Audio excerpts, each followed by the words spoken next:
क्या आप जो कर रहे हैं वो सही है? क्या आप जिस प्रोफेशन में, जिस फील्ड में, जिस क्षेत्र में काम कर रहे हैं या काम करने के लिए सोच रहे हैं, जो आपका प्लानिंग है, जो फोकस है, क्या वह सही है या गलत है? सही है तो किस हद तक सही है, गलत है तो किस हद तक गलत है? आज हम लोग इन सभी टॉपिक को क्लियर करेंगे, क्योंकि एक करियर की बात है, खुद की करियर की बात है कि आगे लॉन्ग टर्म आपको जाना कहाँ है और जानने से हमको क्या फायदा है और उससे क्या नुकसान है, उसका प्लस पॉइंट क्या है, माइनस पॉइंट क्या है, उस सभी पहलुओं को जानना और समझना बहुत जरूरी है। क्योंकि एक करियर की बात है और जहाँ करियर की बात आती है ना, वहाँ खुद को लिए सीरियस होना बहुत ही जरूरी है। अगर आप अपने लिए खुद से अगर सतर्क नहीं रहिएगा, खुद के लिए खुद अगर नहीं सोचिएगा, तो और लोग आपके लिए क्या सोचेंगे। तो बी केयरफुल, आपको खुद से डिसीजन लेने पड़ेगा। खुद से डिसीजन लेने के लिए कुछ पहलुओं को आपको ध्यान में रखना होगा। सबसे पहले आपको जाना कहाँ है, कब जाना है, क्यों जाना है, जाने से आपका फायदा क्या है, जाने से नुकसान क्या है, अगर नहीं जाएंगे तो फायदा क्या है, अगर नहीं जाएंगे तो नुकसान क्या है। इन सभी पहलुओं को आपको क्लियर करना होगा। और साथ में कहा जाता है कि साथी होना बहुत जरूरी है। तो साथी का मतलब आपको अनेकों प्रकार से साथी हो सकते हैं। किसी भी मार्ग में चलते समय, कहीं भी जाते समय हमें लोगों का साथ होना बहुत ही आवश्यक है। जैसे कि अगर आप अपने मंजिल की ओर जाते हैं, कहीं जाते हैं, तो आपको एक गुरु की सहारा होना चाहिए। आपको किन्हीं का गाइडलाइन होना चाहिए ताकि आपको सही मार्गदर्शक मिल सके। अब कहा जाए कि हम किनको गुरु बनाएं, तो आप किसी को भी गुरु बना सकते हैं। जो कहा जाता है कि महारथी एकलव्य थे, और कोई के भी अगर बात लिया जाए तो हर कोई के जीवन में देखा जाए तो कोई ना कोई गुरु है। जी हाँ, कोई भी व्यक्ति सक्सेस है तो सिर्फ एक ही रीजन है कि उनके जीवन में उनको मार्गदर्शक के लिए उनको गुरु मिले, जिनके मार्गदर्शक से वह आगे बढ़े। और गुरु पे अटूट विश्वास होना चाहिए, ताकि वो जैसे बताएं वैसे आपको चलना है, उस प्रकार से आपको एक्टिविटी करना है, बिना क्वेश्चन मार्क का। क्योंकि अगर गुरु मान लिए ना, तो कभी भी आपको गलत सजेशन नहीं करेंगे। तो इसीलिए आपके लाइफ में, आपके जीवन में एक गुरु होने चाहिए। कोई नहीं, आप किन्हीं को मान सकते हैं, किन्हीं को अपना आइडियल मान सकते हैं। आप आज के डेट में ऑनलाइन जमाना है, आप किन्हीं को अगर पसंद करते हैं, किन्हीं से आप इंस्पायर होते हैं, किन्हीं से आप सीखते हैं, तो आप उन्हें भी अपना गुरु मान सकते हैं। यानी कोई निश्चित नहीं है कि हम इन्हीं को क्यों नहीं माने। आपको जिनको समझ में आता है, आपके माता पिता है, आपके बड़े भाई हैं, आपको रिलेशन वाले हैं, आपके जो भी हैं, जिनसे आपको कुछ विशेष सीखने को मिलता है, आप उन्हीं को गुरु मानिए और उन्हीं से राय लेकर आप आगे बढ़िए। एक बात और, आपको जिस क्षेत्र में भी आगे बढ़ना है तो राय विमर्श परामर्श भी उन्हीं से आपको लेना चाहिए।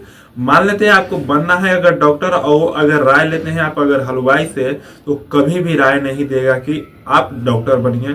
कहेगा कि गलती से इधर उधर अगर सुई पड़ गया ना तो हो जाएगा प्रॉब्लम, उससे ऐसा छोड़ो, आओ और यहाँ कढ़ाई का काम करो। अगर आपको बनना है टीचर और अगर आप राय लेने जाइएगा डॉक्टर से, तो क्या कहेगा कि यार बच्चों का माथा पेचिश है, ये है वो है, चुपचाप आओ, आराम से बैठो, पेशेंट खुद आएगा, तुरंत पैसा भी देगा। बहुत प्रकार से नाना प्रकार की बात है। आपको बनना है अगर ड्राइवर, तो जाके ड्राइवर से ही राय लीजिए। अगर आपको बनना है जॉब वाले, अगर मान लीजिए कि आपको रेलवे में जाना है, पुलिस विभाग में जाना है, या आपको जो कुछ का भी तैयारी कर रहे हैं, सचिवालय का कर रहे हैं, बैंक का कर रहे हैं, यानी आप जिस कैटेगरी में आपका फोकस है ना, सिंपल सा चीज कहने का मतलब है कि आप उसी कैटेगरी के लोगों से आप राय लीजिए। यदि आप प्रोफेसर बनना चाहते हैं तो प्रोफेसर से ही राय लीजिए। यदि आपको 10th पास करना है ना, तो जो 10th पास किए हैं उनसे राय लीजिए। यानी नहीं कि जो 10th फेल हुए हैं या 12th फेल जो हुए हैं या यूजी फेल है, पीजी फेल है, और फेलुआ से जाके आप पूछिएगा तो सीधे कहे कि ये सब बकवास है, कुछ नहीं होता है, माथा पीछे से इतना पढ़ोगे उतना पढ़ोगे, और फिर उसके बाद क्या होगा, फ्लो ऑफ हो जाओगे, फेल हो जाओगे। हम अच्छा से लेकर आए फिर भी फेल हो गए। यानी कि ये निर्भर आप पर पड़ता है कि आप अपने दैनिक जीवन में आगे बढ़ने के लिए आप राय किनसे लेते हैं और राय क्या लेते हैं।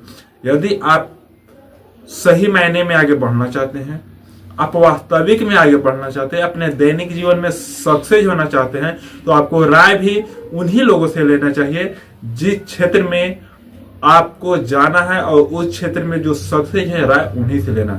सपोज मान लीजिए कि आपको बनना है अगर बिजनेसमैन और जाकर राय लीजिएगा जॉब करने वाले से, क्या कहेगा, इसमें रिस्क बहुत ज्यादा है, पैसा डूब जाएगा, ऐसे होगा वैसे होगा, नाना प्रकार की बातें बोलेगा। लेकिन वो यही कहे कि आराम से कुछ दिन पढ़ाई लिखाई करो, तैयारी करो और जॉब आसानी से हो जाएगा।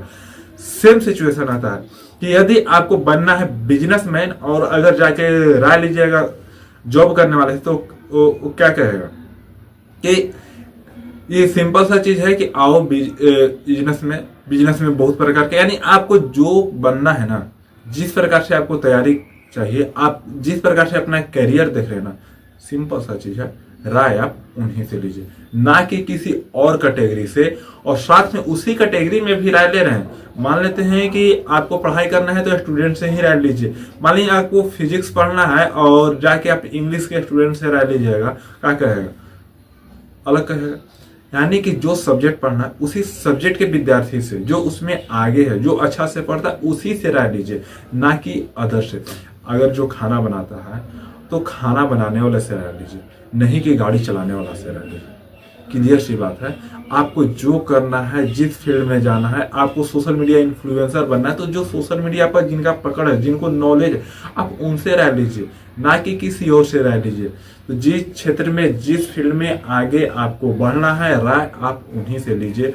और उन्हीं क्षेत्र में जो आगे बढ़े हुए हैं, आगे उस लाइन में सक्सेस हैं, उन्हीं को आप आइडियल मानिए और उन्हीं से आप आगे चलने के लिए सीखिए, समझिए, ताकि वो आपको अच्छे से गाइडेंस करेंगे और आपको अपनी मंजिल तक पहुंचाएंगे।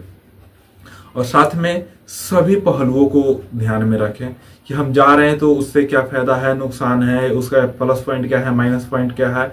तो आपका प्लस पॉइंट और माइनस पॉइंट क्या है, आप किस क्षेत्र में जाना चाहते हैं, क्यों जाना चाहते हैं, जाने से फायदा क्या है, न जाने से फायदा क्या है, जाने से नुकसान क्या है, न जाने से नुकसान क्या है, आगे एवं किंतु परंतु। लेकिन सारे पहलुओं अगर आपका क्लियर है, माइंड क्लियर है, आप जाना के लिए तैयार हैं, आप जिस क्षेत्र में भी आगे सक्सेस होना चाहते हैं, अपने आप को आने वाला समय में जिस क्षेत्र में, जिस फील्ड में देखना चाहते हैं, आप वो सारे कुछ को नोट करिए और लिखिए, उस पर अच्छे से मंथन करिए, समझिए। और फिर बाद में कोई कुछ भी कहे, कुछ नहीं इसको सुनना, बस जाना है तो जाना है। ना मुश्किलें ना परेशानी, क्या मजा है जिंदगी जीने में।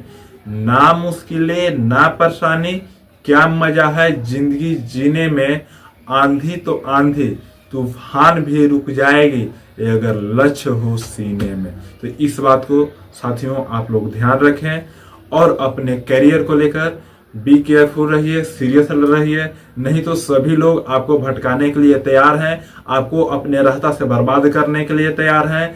कोई आज के डेट में ये नहीं देखना चाहता है कि आप सक्सेस होइए, क्योंकि आज के डेट में कोई नहीं चाहता है कि कोई व्यक्ति सक्सेस हो। हर कोई चाहता है कि लोग हमको जी हुजूरी करे, लोग हम ही को पास आए, कोई भी चीज हो तो लोग हमारे ही पास आए। तो इसीलिए निगेटिविटी से बच के रहिए, अपने ऊपर काम करिए, अपने सपने के ऊपर, अपने मंजिल के ऊपर। आपको जो करना है, जैसे करना है, सोचिए नहीं, उस पर तुरंत डिसीजन लीजिए और डिसीजन लेने के बाद उस पर तुरंत काम करिए। धीरे धीरे ही सही, लेकिन काम को कंटिन्यू करिए। यदि आप काम करें, उसमें कोई अगर बाधाएं आ रही है, उसको भी आप सोल्व करने की कोशिश करिए और अपने आइडियल गुरु से संपर्क करिए, वो आपको जरूर गाइडेंस करेंगे। तब तक आप सभी को जय हिंद साथियों।